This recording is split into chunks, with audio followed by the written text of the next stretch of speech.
तो परिवार कोई,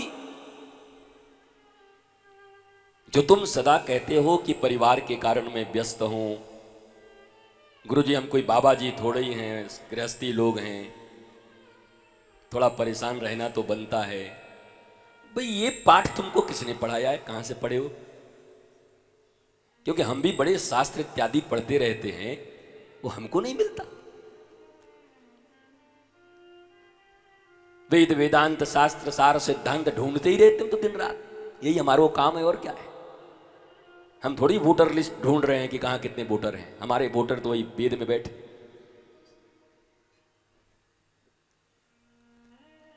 बल्कि श्री कृष्ण तो उद्धव से ये कह रहे हैं कि उद्धव, आश्रम धर्म में सर्वश्रेष्ठ धर्म गृहस्थ धर्म है, भगवान कह रहे हैं।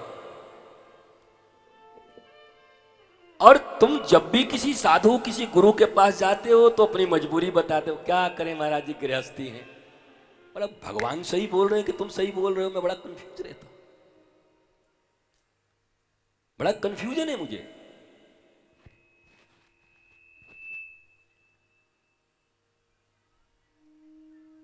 क्योंकि भगवान तो कह रहे हैं कि ये सबसे मस्ती वाला आश्रम है, बाबाओं के आश्रम से भी ज्यादा आनंद कहीं है तो गृहस्थ आश्रम में।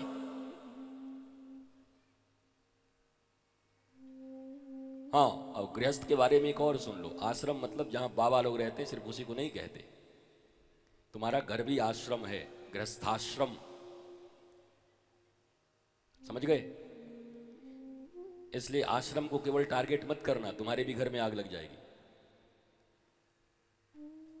हमारे सनातन शास्त्र में ये आश्रम ही हैं,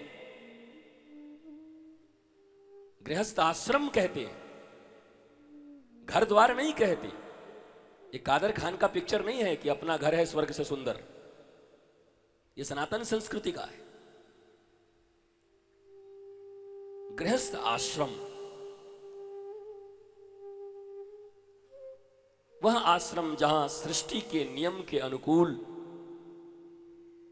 मनुष्य अपने जीवन में मानव जीवन के चरम परम लक्ष्य दुर्लभो मानुषो देहि देहि नाम क्षणभं ग्रह तत्रापि दुर्लभम मन्ये वैकुंठ प्रिय दर्शनम या कायेन वाचा मनसेन्द्रियैवा बुद्ध्यात्मना वानुसृत स्वभावात् करोति यद् सकलम परस्मै नारायणायति समर्पयेत्। इस सिद्धांत का पालन करता।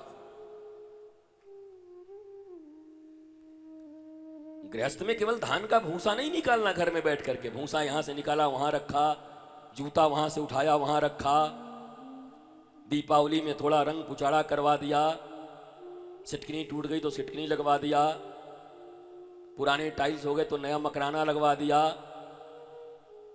स्कूटी हटा करके बढ़िया कार ले आए, केवल इसको गृहस्थ थोड़ी कहते। ये व्यवस्थाएं हैं, करते रहो। ये तो आश्रमों को भी करना पड़ता है जहां बाबा लोग हैं जिनको विरक्त कहते हो। तब फिर निकला, आज ले जाएगा एक दो को लग रहा है, मानेगा नहीं। भाई आयोजक तुमसे न पकड़ाए तो कहा हम पकड़ के मुंह उठा उसको उठा ले महाराज, बोलो हमको कला है उसको पकड़ने की, कैसे भी सांप को हम ऐसे पकड़ ले तुरंत, इतना डर लग रहा है तुमको। कोई हो पकड़ने वाला तो पकड़ के ले जाओ कहीं, अपने दुश्मन के घर के आसपास छोड़ दो।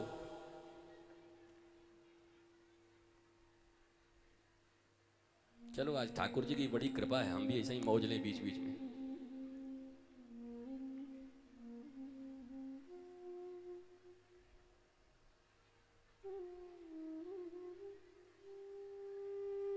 अच्छा मजे की बात देखो, वो उससे डरते भी हैं और भीड़ भी वहीं लगाए हुए हैं, तो तू किनारे हट जा, जो दो चार लोग हैं पकड़ लेंगे, क्या हुआ क्या हुआ, लपक जाएगा गर्दन में, सब क्या हुआ निकल जाएगा।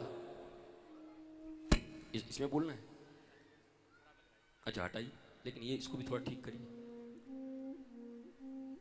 तो गोरखनाथ जी के मन में बड़ा विचार हुआ, बताओ महाराज चमड़ी का पानी दे दिया, संत बन गए बड़े लेकिन बुद्धि नहीं हुई। और वो जल लेके चले गए। कहीं ना कहीं तो भिक्षा करनी थी, कुछ लेना था। कबीर के द्वार पहुंच गए। कबीर का दरवाजा खटखटाया।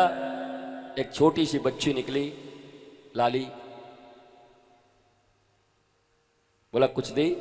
अलख निरंजन। बोला बाबा तो है नहीं। दौड़ के लाई। बोला पहले ये जल जो है ना ये हटा दे, ये गंदा है इसको।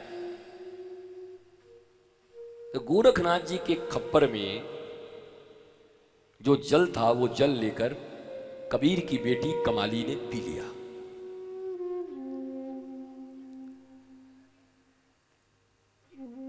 और गोरखनाथ जी के खप्पर की एक विशेषता थी कि कोई भर नहीं सकता था उसको। बड़े चमत्कारी संत थे महाराज।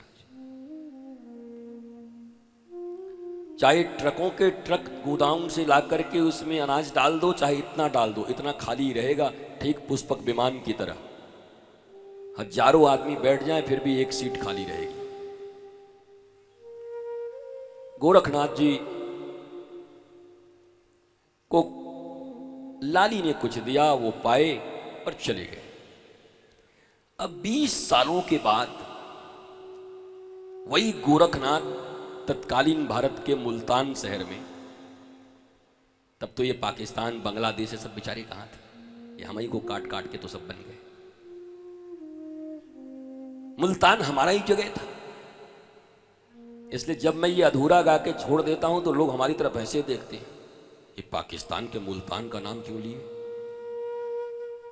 उनको ये भी पता नहीं कि बीच में गोरख जुड़े हुए हैं, तो उनको समझना चाहिए कि डिवाइड कब हुआ है। सारा भारत आर्यावर्त ब्रह्मावर्त कितना विशाल था, हमारा देश कितना विराट। 20 साल के बाद मुल्तान शहर में गोरखनाथ जी का जाना हुआ। बड़ी भीड़ लगी। ऐसे प्रसिद्ध संत आए हैं जिनके खप्पर को कोई भर नहीं सकता।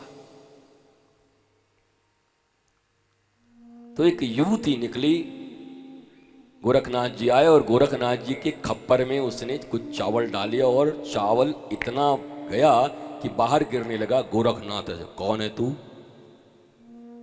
इस दुनिया में गोरख के खप्पर को भरने वाला कोई पैदा नहीं हुआ, तू कहां से आ गई, कौन है? तब उसने कहा गोरख काका पहचाने नहीं, मैं हूं कमाली, कबीर की बेटी, हमारा ब्याह मुल्तान में हुआ है। बचपन में आप मुझसे मिले थे, भूल गए? अरे तू है? बोला हाँ। ये बात तो ठीक है, पर तेरा बाप मेरा खप्पर आज तक न भर पाया, तू कैसे भर दी? कबीर भी नहीं भर पाए, तू कैसे भर दी? तो कमाली ने कहा क्या गोरख काका, ये सब आपकी देन तो है। आपने बचपन में जो अपने खप्पर का जल मुझे पिलाया ना, उसके बाद से तो मेरे हाथ में अन्नपूर्णा बस गई है। मिट्टी छू दूं तो सोना हो जाती है। आपके जल की एक कीमत, मेरे जल की।